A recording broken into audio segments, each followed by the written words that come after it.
The shuttle docked with a soft hum, and Morgan pressed her face against the viewport to see Academy for the first time.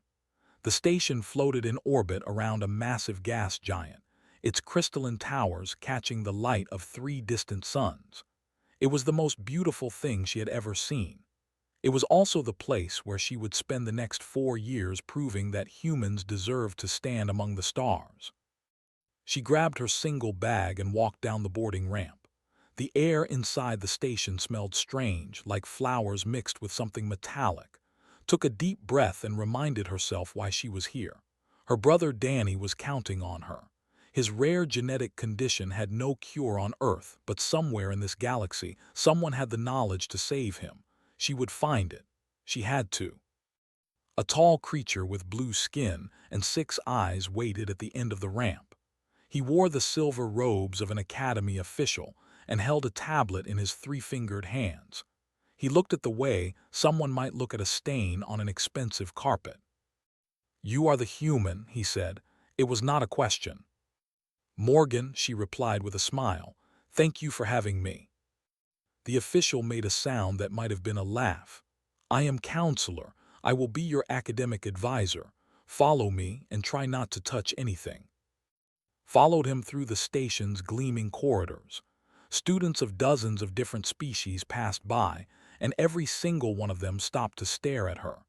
She heard whispers in languages she did not understand, but she caught a few words that her translation implant could process. Primitive. Dangerous. She kept smiling. Counselor led her to a small office and gestured for her to sit. The chair was too tall and shaped for a body very different from hers, but managed to perch on its edge without falling. "I will be honest with you," said, settling into his own seat. "Many of us did not want you here. Humans are new to the galactic community. Your species has only been traveling between stars for 30 years. You come from a Category 7, a planet so hostile that most species would die within hours of landing there. The gravity alone would crush you. The bacteria in your air would poison you. Your oceans are filled with predators that could swallow a shuttle whole. Earth is home," said simply. "It is not so bad once you get used to it."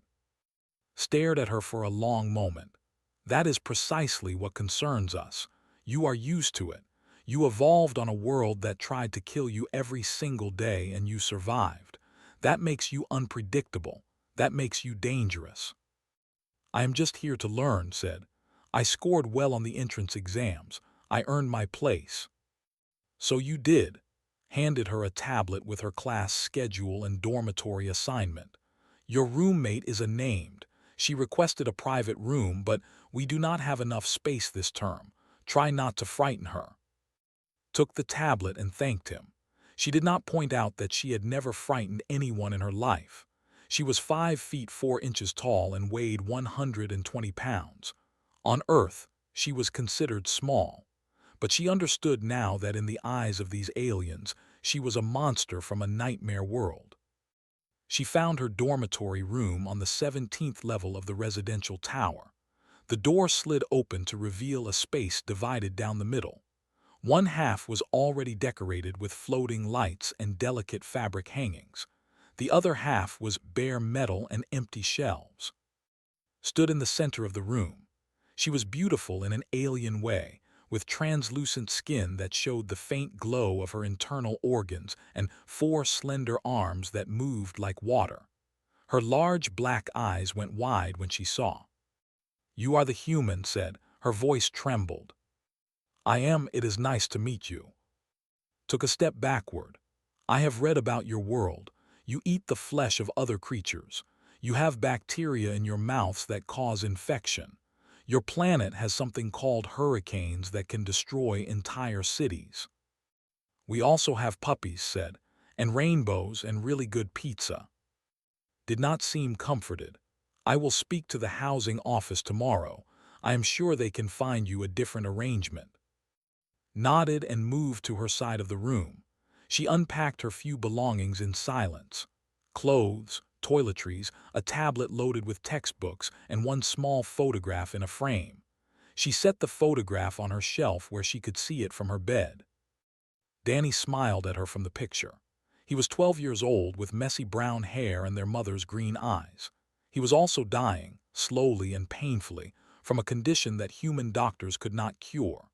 The best specialists on Earth had given him 5 years, maybe 10 if they were lucky, had applied to Academy because it had the finest medical research program in the known galaxy. She would learn everything they could teach her, and she would save her brother.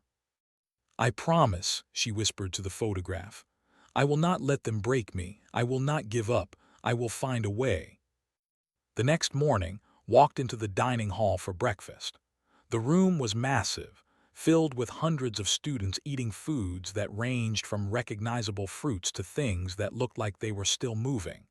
Found the section labeled as safe for humans and selected something that resembled oatmeal. She looked for an empty seat and found one at a table near the windows. She sat down and smiled at the students around her. They stared back with expressions that ranged from curiosity to disgust. "Is it true that humans hunt for sport?" one of them asked. He was covered in green scales and had a long tail that wrapped around his chair. "Some do," admitted. "I never have." "Is it true that your species fights wars against itself?" another asked. This one looked like a floating jellyfish with too many tentacles. "Yes," said, "we are working on that." "Fascinating," said a voice dripping with contempt. Turned to see a creature of stunning elegance approaching the table. She had silver skin, flowing white hair, and eyes like purple gemstones.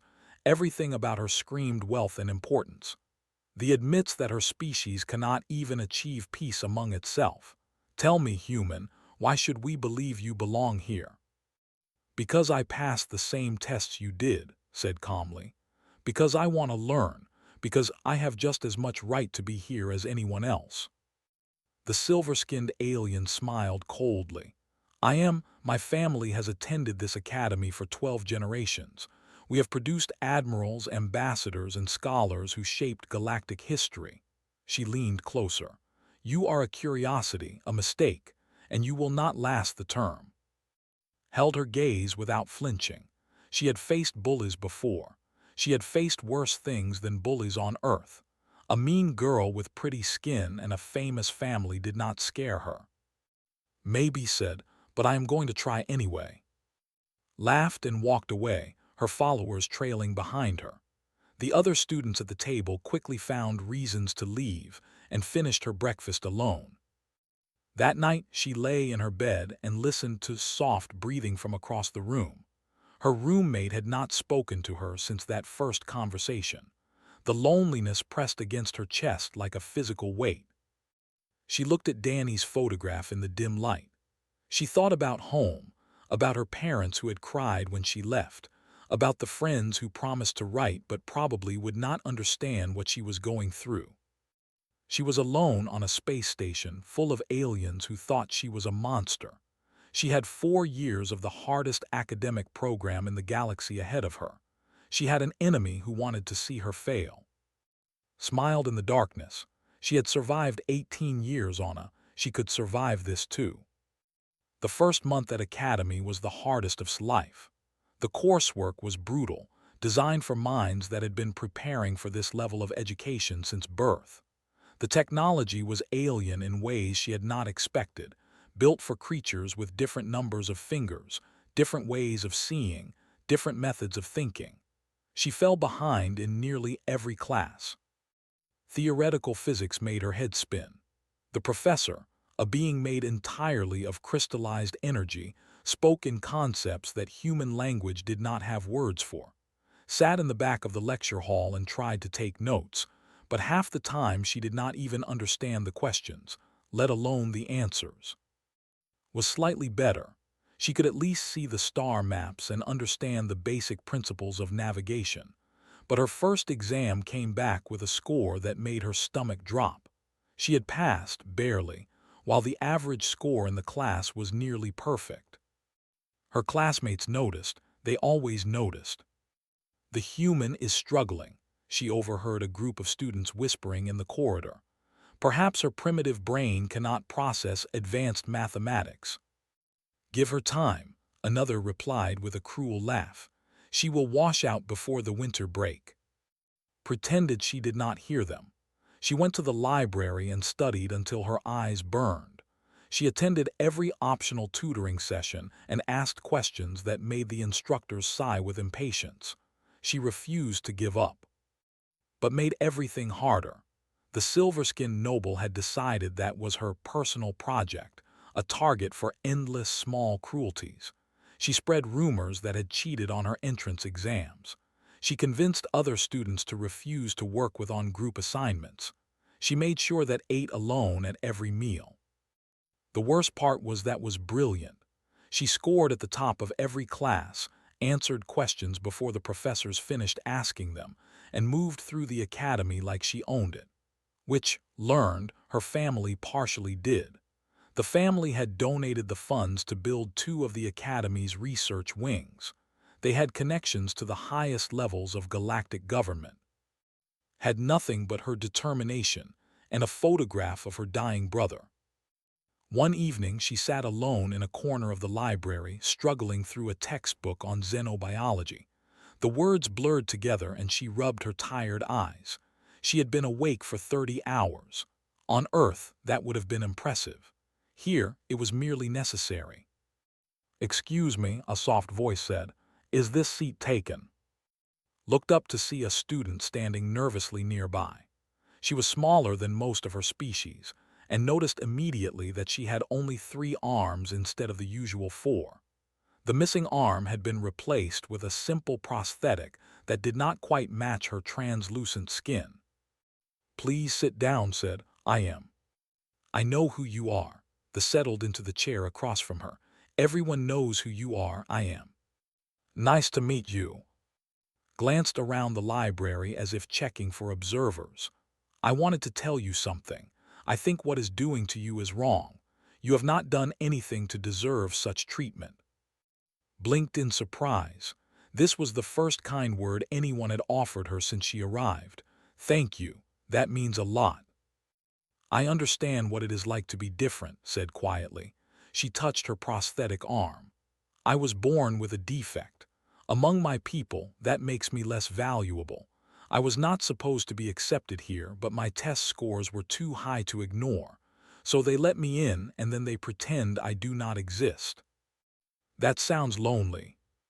"It is," managed a small smile. "But perhaps it does not have to be. Perhaps we could study together sometimes. 2 outsiders against the universe." For the first time since arriving at the academy, felt something warm bloom in her chest. Hope, maybe. Or just the simple relief of not being completely alone. "I would like that very much," she said. They began meeting every evening in that same corner of the library. Helped understand the alien concepts that her human education had never covered. Shared the study techniques she had learned on Earth, methods for memorizing information and solving problems that had never encountered. They made a strange team, but slowly, grades began to improve. 6 weeks into the term, the professors announced a practical examination. All first-year students would be placed in the wilderness simulation chamber and required to survive for 3 standard days.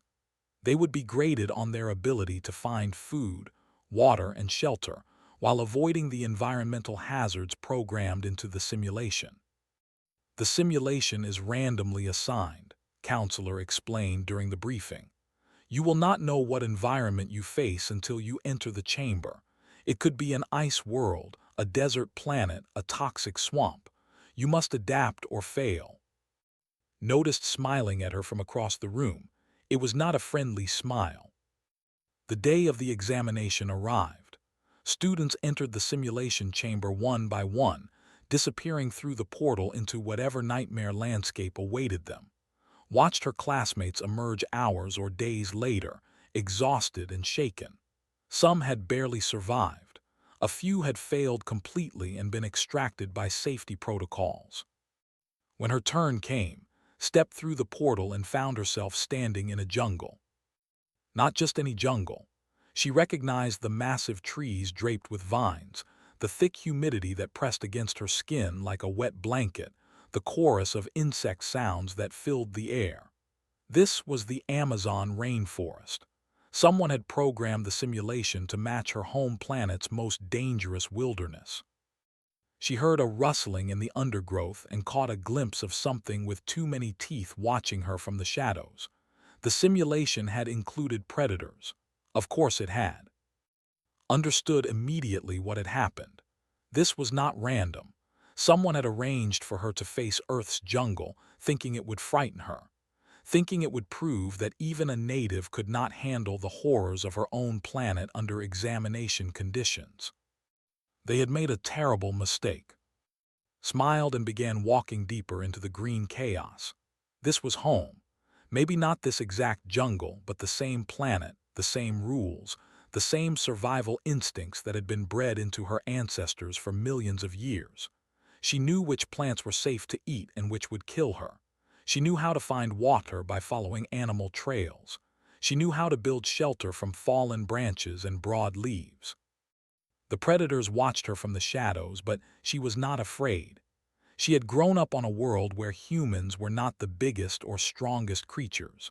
They survived through cleverness, through endurance, through the simple stubborn refusal to give up. She found a stream within the first hour.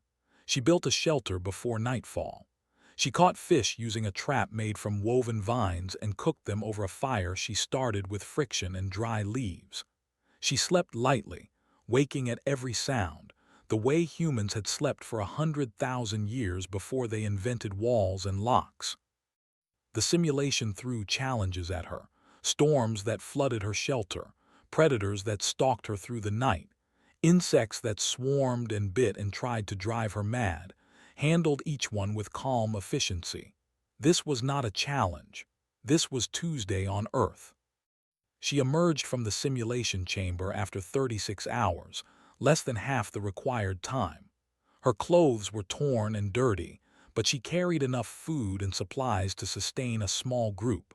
She was tired but not exhausted. She was scratched and bruised but not injured. The proctors stared at her in disbelief. The other students waiting for their turns went silent. Counselor Six's eyes widened in what might have been shock. Stood in the corner, her beautiful face twisted with fury. She had expected to fail. She had probably arranged the whole thing, and instead had conquered the hardest simulation they could design without breaking a sweat. Walked past her enemy and offered a polite smile. "Nice jungle," she said. "Thanks for the reminder of home." She did not look back to cease reaction. She did not need to.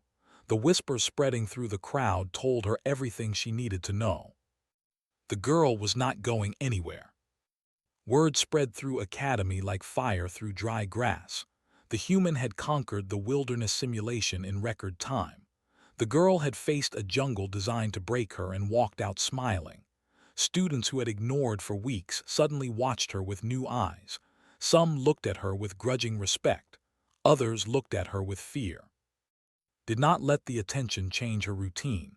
She still woke early and studied late. She still sat within their corner of the library. She still smiled politely when classmates whispered behind her back, but something had shifted in the way people treated her. The casual cruelty became less common. The assumption that she would fail began to fade. Her grades improved steadily.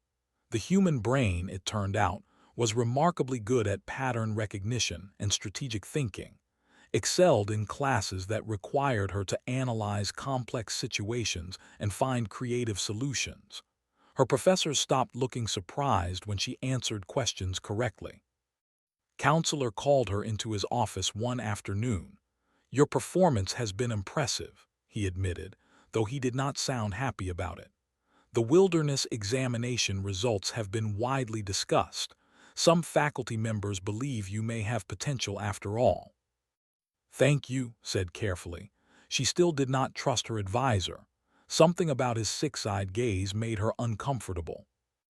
"However," continued, "there has been a formal complaint filed against you. Claims that you cheated during the wilderness simulation. She says you must have had prior access to the environmental parameters." Stomach tightened. "That is not true. I had no idea what environment I would face until I stepped through the portal." The simulation logs confirm that the environment was assigned to you only moments before your entry. There is no evidence of tampering on your end. The expression was unreadable. However, his family has significant influence. An investigation has been opened. Until it concludes, you are restricted from taking any additional practical examinations. For how long? As long as necessary, waved a dismissive hand. You may go. Left his office with her hands shaking. She had worked so hard, and now was trying to take it all away with a lie. The unfairness of it burned in her chest like acid. She found waiting outside. Her friend had heard the news already. The academy was small and gossip traveled fast. "This is wrong," said quietly as they walked together through the corridors. "Everyone knows you did not cheat. The simulation was an Earth jungle. Of course you survived it easily. That proves nothing except that you know your own planet." "Does not care about proof," replied. "She wants me gone. She will use any excuse to make that happen." They reached the library and settled into their usual corner. Tried to focus on her studies, but her mind kept wandering to the investigation, to the possibility of expulsion, to Danny's photograph sitting on her shelf back in her dormitory. Said suddenly, her voice was strange, hesitant. "There is something I have been wanting to tell you, something I should have mentioned weeks ago." "What is it?" Glanced around to make sure no one was listening. "Do you remember when I told you that I was not supposed to be accepted here, that my test scores were too high to ignore?" "Yes." "There was another reason I was almost rejected. I had a friend named Sira. She was a quiet girl from a minor species. We studied together during our first year. She was kind and smart, and then one day she was just gone." Frowned. "Gone?" "The administration said she had withdrawn. They said her family called her home due to a personal emergency, but I spoke to her the night before she disappeared and she did not mention anything about leaving. She was excited about an upcoming exam. She had plans for the future." His voice dropped to a whisper. "I do not believe she left voluntarily." A chill ran down spine. "What are you saying?" "I am saying that Sira is not the only one. I have been paying attention, asking questions quietly. In the past year, 3 students have disappeared from the academy, all from minor species, all written off as voluntary withdrawals. But I knew one of them, and she would never have left without saying goodbye to me." Sat back in her chair, her mind racing. Missing students, convenient explanations, an investigation designed to silence her. The pieces did not quite fit together yet, but she could feel the shape of something dark hiding beneath the surface of Academy. "We need more information," said. "We need to find out what really happened to those students." "How?" "The Academy does not exactly publish information about student withdrawals." Thought about her situation. She was already under investigation. She was already restricted from practical examinations. How much worse could things get? "The restricted archives," she said. "Every academy keeps records. Personnel files, incident reports, communications logs. If something happened to those students, there might be evidence in the system." His eyes went wide. "You are talking about breaking into the administrative database. That is a serious offense.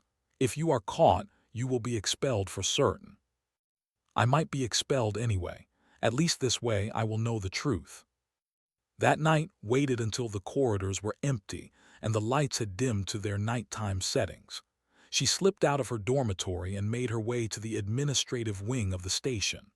Her heart pounded in her chest, but her hands were steady. Growing up on a taught you how to move quietly and how to stay calm under pressure. The security on the archive room was sophisticated but not impossible. Had spent her childhood learning to bypass electronic locks when she accidentally locked herself out of her house. The principles were the same across species. She found an access panel, connected her tablet, and ran a bypass routine she had written herself during a sleepless night the week before. The door slid open, stepped inside. The archive was a forest of data crystals, each one containing countless files. Navigated to the student records section and began searching for the names had given her. Sira, a student named. A being from a species did not recognize named something unpronounceable that her translator rendered as whisper.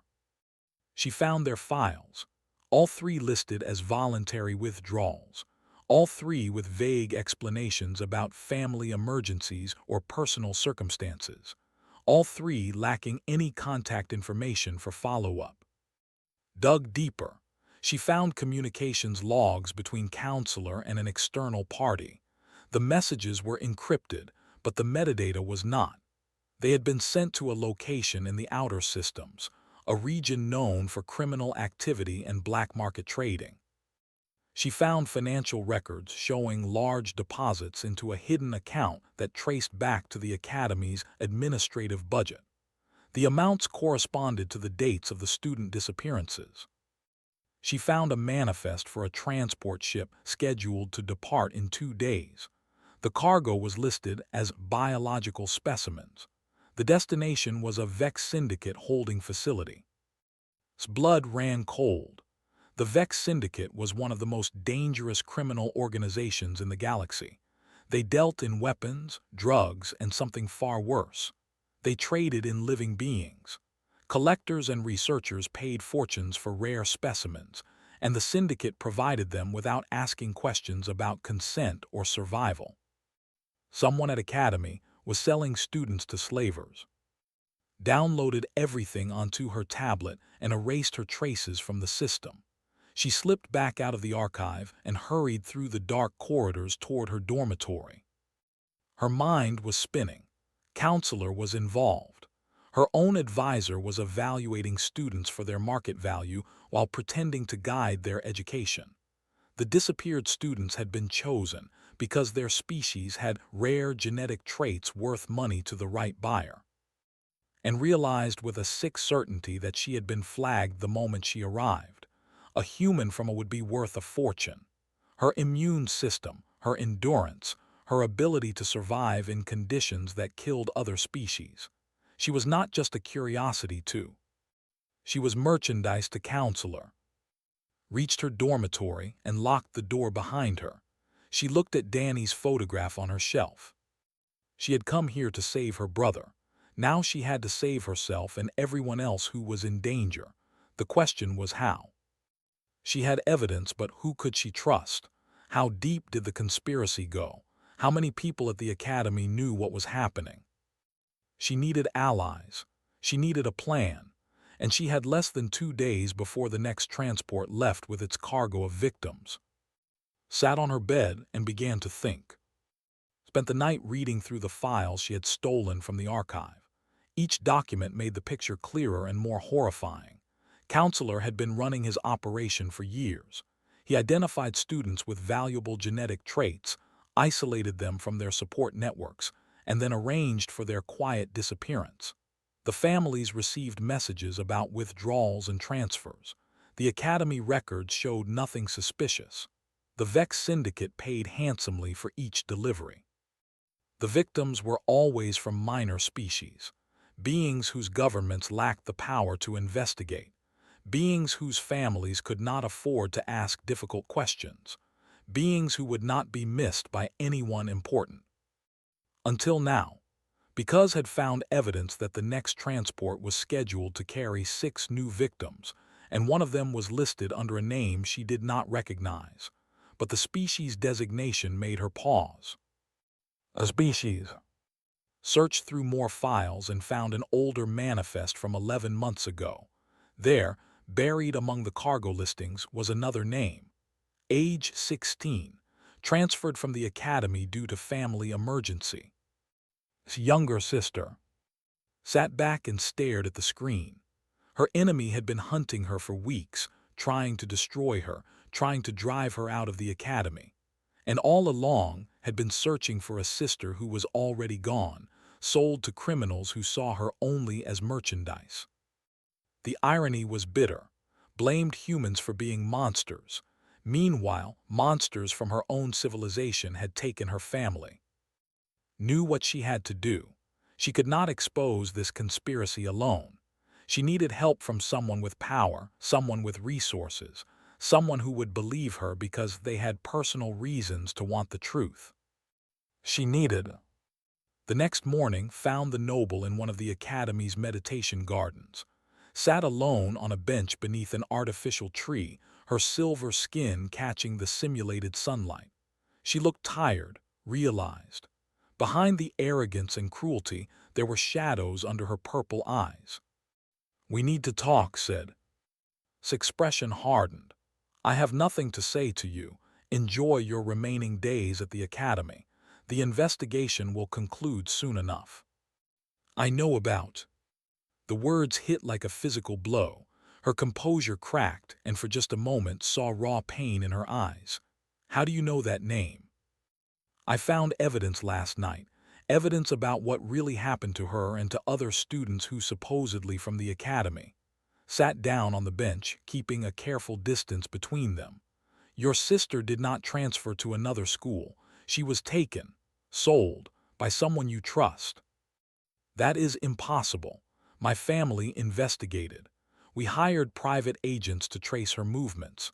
She was seen boarding a transport to a medical facility on Prime for treatment of a minor illness. The transport existed, but it did not go to Prime. It went to a Vex syndicate holding facility in the outer systems." Pulled out her tablet and showed the manifest. "Look, her name is right there. Cargo designation, not passenger. They listed her as a biological specimen." His hands trembled as she took the tablet. She read through the files in silence, her face growing paler with each page. When she finally looked up, her eyes were wet with tears she refused to let fall. "Who did this?" "Counselor. He has been running the operation for years. He identifies targets, arranges their isolation, and then hands them over to the syndicate." Paused. "He flagged me the moment I arrived. A human from A is worth a fortune to collectors. I think I was always meant to disappear too." "The investigation against you," said slowly. "He pushed me to file that complaint. He said it would help the Academy maintain its standards. He said humans did not belong here. He wanted to isolate me, make me vulnerable, the same thing he did to your sister." Closed her eyes. For a long moment she did not speak. When she opened them again, something had changed in her expression. The hatred was still there, but it was no longer aimed at. "What do you want from me?" "There is a transport leaving in 2 days. 6 students are scheduled to be taken to the syndicate. We have to stop it, but I cannot do it alone. I need someone with resources, someone who knows the Academy's systems, someone who will be believed if this goes public." "You want me to help you?" "I want you to help them, the students on that manifest. Your sister, if she is still alive somewhere, the people who will be taken next if we do not stop this." Stood and walked to the edge of the garden. She looked out at the stars through the transparent wall, her reflection ghost-like against the void. "I have been cruel to you," she said quietly. "I told myself it was because humans are dangerous, because your species does not belong among civilized peoples. But the truth is that I was angry and afraid, and you were an easy target. You reminded me of everything I could not control." "I understand," said, and she did. "Grief made people do terrible things. If we do this, I will be putting my family's reputation at risk. If we are wrong or if we fail, the name will be ruined. Your family's reputation cannot bring back your sister, but maybe we can."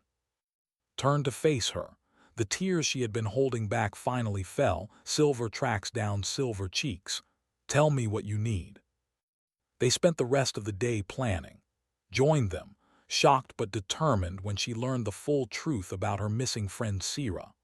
3 outsiders united against a conspiracy that reached into the highest levels of the Academy's administration. Used her family connections to access shipping records and station schematics.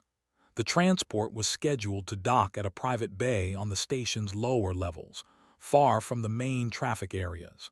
Security would be minimal because no one was supposed to know the transport existed.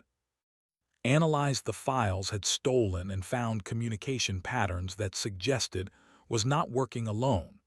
At least 2 other faculty members were involved, along with several members of the station's security staff.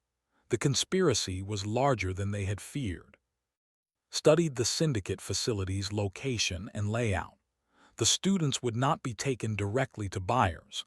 They would be held at a processing center while negotiations were completed. That meant there might be a window to rescue them before they disappeared forever into the black market. "We need to get on that transport," said as night fell over the station. "If we can follow it to the facility, we can find the others. Sierra, whisper, your sister." "And how do you propose we do that?" asked. "Security may be light, but they will still notice 3 students trying to board a cargo ship." Smiled. It was not a friendly smile. It was the smile of a predator who had finally found her prey. "They will not notice 3 students, but they might not look twice at one piece of cargo that walks itself on board." "You want to be captured?" "I want to let them think they have captured me, already wants to sell me.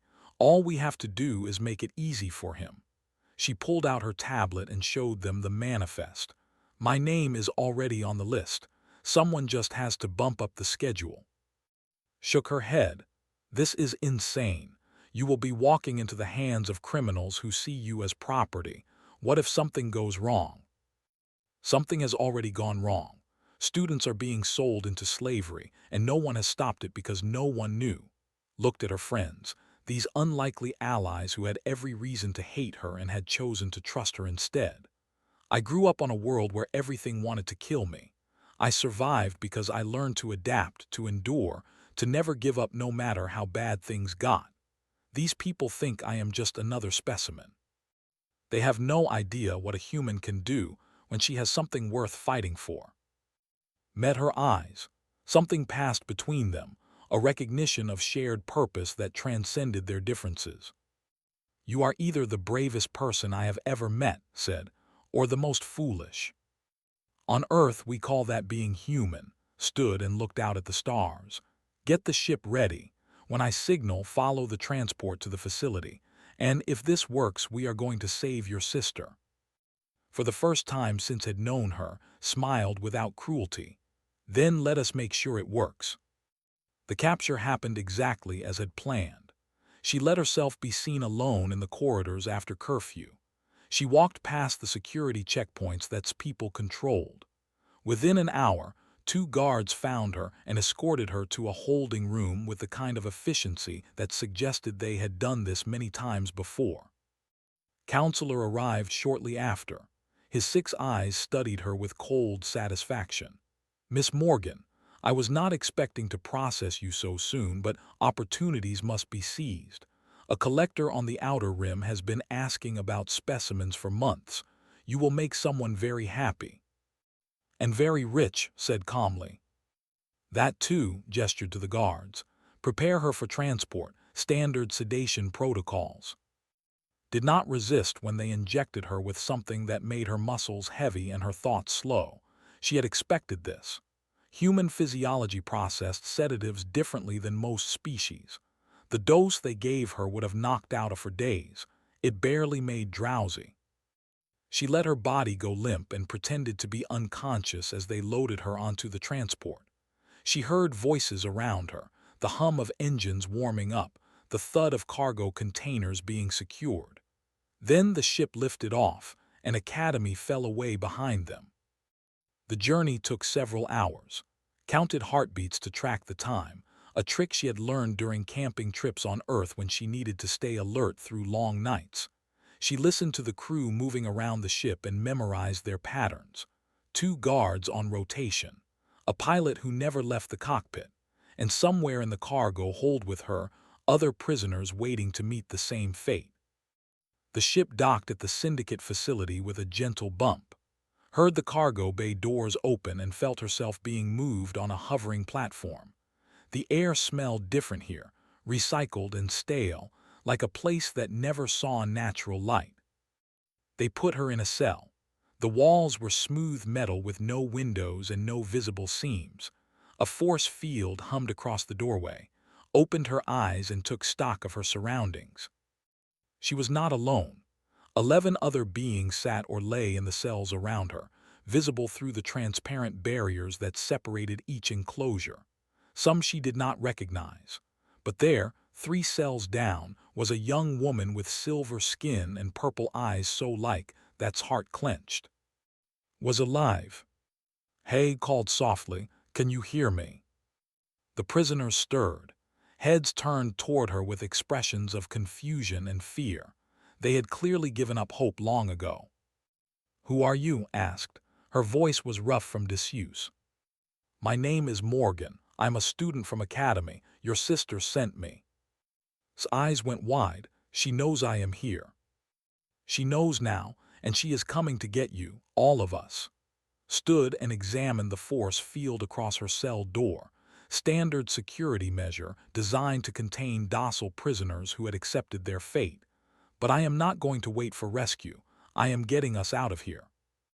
"That is impossible," said another prisoner with soft gray fur. Recognized her from description. "Sira. The fields cannot be disrupted without the control codes. The guards check on us every 2 hours. There is no way out."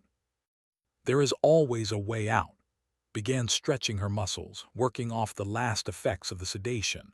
"Where I come from, we have a saying. Humans do not believe in no-win scenarios." She examined her cell more carefully. The force field emitter was mounted in the ceiling, protected by a metal housing.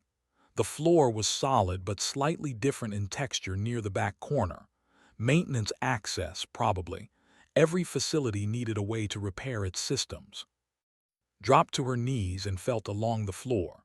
Her fingers found a seam that her eyes had missed. She pressed, and until a small panel popped loose, revealing a narrow conduit filled with cables and pipes. "How did you know that was there?" Sira asked. "Humans are very good at finding ways into places we are not supposed to be. It is how we survived on our, squeezed into the conduit." It was tight, almost too tight for her shoulders, but she had crawled through smaller spaces during caving trips with her family. She followed the conduit until she found the main power junction for the cell block. The system was not designed with humans in mind. The safety protocols assumed that no prisoner would be able to fit into the maintenance spaces or withstand the electrical current running through the junction box. The protocols were wrong. Gritted her teeth and grabbed the main power cable. The shock jolted through her body like fire, but she held on. Human nervous systems were resilient. Human muscles could clench through pain that would paralyze other species. She pulled until the cable came loose, and the force fields throughout the cell block flickered and died. She crawled back out to find the other prisoners staring at her in disbelief. "That should have killed you," whispered. Said with a grim smile, "Everything on my planet tries to kill us. We are used to it." She helped the weaker prisoners to their feet. "The guards will know something is wrong soon. We need to move." They made it halfway to the docking bay before the alarm started.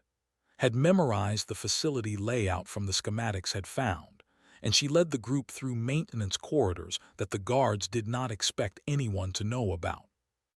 They ran into a patrol at the junction near the cargo area. 3 syndicate enforcers with weapons drawn and expressions of cruel amusement. "Going somewhere, specimens?" the leader asked. He was large and clearly experienced at handling difficult cargo. Stepped forward, "Let us pass and no one gets hurt." The enforcers laughed. "One little human against 3 of us. This should be entertaining." Moved before they could react. She had trained in self-defense since she was 6 years old, growing up in a world where the ability to fight could mean the difference between life and death. She was faster than they expected, stronger than her small frame suggested, and absolutely merciless. The first enforcer went down with a blow to his throat. The second managed to raise his weapon before kicked it from his hands and drove her elbow into his face. The third tried to run, but caught him and put him in a chokehold until he stopped struggling. The other prisoners watched in stunned silence. Said again, "Now let us go." They reached the docking bay just as a small ship dropped out of hyperspace and blasted through the facility's minimal defenses, and had arrived. The rescue ship landed in the bay and herded the prisoners on board. More guards were coming. She could hear their footsteps echoing through the corridors. She stood at the boarding ramp and waited until the last prisoner was safely inside. Appeared at the top of the ramp. Her eyes found her sister among the crowd, and for a moment the elegant noble lost all composure. She ran to and embraced her, sobbing words in that translator could not fully capture. "We need to go," called from the cockpit. Took one last look at the Syndicate facility. Then she boarded the ship, and they fled into the stars. 3 weeks later, stood before the Galactic Council to give her testimony. The evidence she had gathered was irrefutable. Counselor and his accomplices were arrested. The Vex Syndicate facility was raided. Dozens of victims were freed and returned to their families. The council members listened in horrified silence as described what she had found. When she finished, the chamber was quiet for a long moment. "You have done the galaxy a great service," the council chairman said. "How can we repay you?" Thought of Danny, waiting for her back on Earth. She thought of the research she had come to the academy to pursue. She thought of all the people she might be able to help if she had the resources. "I want to continue my education," she said, "and I want access to your medical databases. There is someone on my who needs a cure that human science cannot provide." The council agreed. Found her after the hearing. The noble looked different now, the arrogance replaced by something softer. She approached and performed a gesture of profound respect, bowing low and speaking words that's translator rendered as worthy enemy become treasured ally. "Thank you," said, "for my sister, for everything." "Thank you for trusting me," replied, "even though you had every reason not to." They walked together back to the shuttle that would return them to Academy. The station was under new leadership now, and the students who remained had started to treat with genuine respect instead of fear. That evening called her brother using the Academy's long-range communication system. Danny's face appeared on the screen, thin and tired but still smiling. "Did you save the day?" he asked. "Something like that. Mom said you were on the news. The aliens think you are a hero." Laughed. "The aliens think I am terrifying, but I found some friends and I think I am going to be okay here." "Are they still scared of you?" She thought about's tear-streaked face when she found her sister. She thought about's quiet courage in the face of impossible odds. She thought about the prisoners who had followed her through the facility because she had given them something they had lost. "Hope. Only the ones who should be," said. Danny grinned. "That is my sister." Smiled back at him. Somewhere in the galaxy there was a cure for his condition. She would find it. She would save him the same way she had saved the others, because that was what humans did. They survived, they endured, they never gave up. And when the universe knocked them down, they got back up and smiled. Because they were from Earth, and Earth raised its children to be strong.